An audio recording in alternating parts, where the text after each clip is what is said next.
Selon un Kemetic warrior, le plus grand miracle qui puisse arriver à l'Afrique est une génération d'Africains qui va maîtriser les sciences et les techniques pour mettre l'Afrique à l'abri du chantage atomique. Selon ses disciples du professeur Cheikh Anta Diop, la France a commis des atrocités qu'aucune machine coloniale n'a commises en Afrique.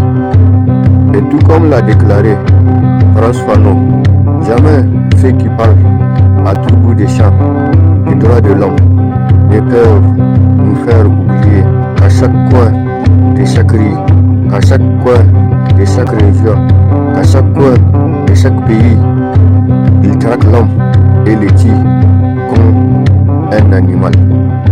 Et même si, durant la conquête d'Algérie, la France a commis des atrocités d'une cruauté sans mesure, une atrocité qui a épouvanté l'Europe colonialiste d'alors, une atrocité unique et cinglante selon un noble journaliste français, une atrocité unique et sanglante sanctifiée par le maréchal Thomas Bichamp, un assassin selon le noble journaliste français qui a décrit avec soin les atrocités commises par la machine coloniale française durant la conquête d'Algérie, une atrocité unique et sanctifiée durant 27 longues années consécutives. Même si après la conquête, l'exploitation s'est caractérisée par une nouvelle Algérie constituée essentiellement des Européens qui ont porté atteinte à l'intégrité du peuple algérien pendant 130 ans. Les étrangers qui ont orchestré la déscolarisation de la jeunesse algérienne durant un siècle. Et grâce à ces journalistes, nous avons appris que, tout comme les Américains, durant la guerre du Vietnam, la France a aussi bombardé des villages algériens avec du napalm, tout en mettant des résistants dans des avions pour les jeter dans l'océan. Même si, selon une journaliste sponsorisée par la machine coloniale française, le combat de Sékou Touré se limite uniquement aux horreurs qu'ils ont décrits du camp Boiro. Même si, selon ces dignes fils de l'Afrique, nous préférons la dignité dans la pauvreté que la richesse dans l'esclavage. Il a été un courage hors du commun pendant le soleil des indépendances de l'Afrique occidentale française.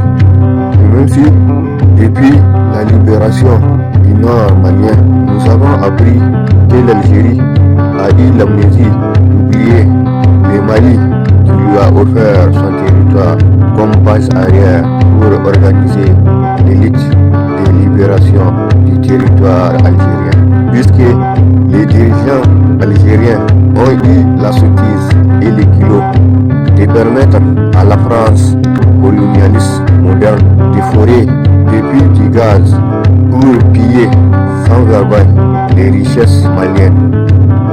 Même si selon Kofi Gomez, la notion d'intégration est une fine théorie conceptuelle, il disait que nous demandons la réinsertion politique, économique, culturelle et professionnelle du nègre. Il disait que c'est la seule solution pour sortir les nègres de l'illusion d'une intégration improbable. Il disait que la notion d'intégration est un faux mot pour maquiller l'assimilation ou l'aliénation. Il disait, d'ailleurs, même si tu as la dignité, tu ne peux pas être centrafricain et demander à être normand, sauf si tu t'appelles Senghor en quête de normanditude. Et grâce à ces Kemetic warriors, nous avons appris que ce sont les pratiques barbares que l'humanité dit recouvrer qui ont permis à la France et les États-Unis de construire ces grands édifices qui caractérisent le climat occidental. Même si, durant l'esclavage, la France a coupé la main à des Guadeloupéens, même si selon Voltaire, c'est à ce prix qu'ils ont pu manger du sucre. Et même si selon Covey, Voltaire était tout simplement un vulgaire trafiquant des chairs humaines parce qu'il était un actionnaire de la traite négrière. Il disait que l'Afrique doit pouvoir se détourner de tous ces philosophes des ténèbres dont on nous ravale les oreilles.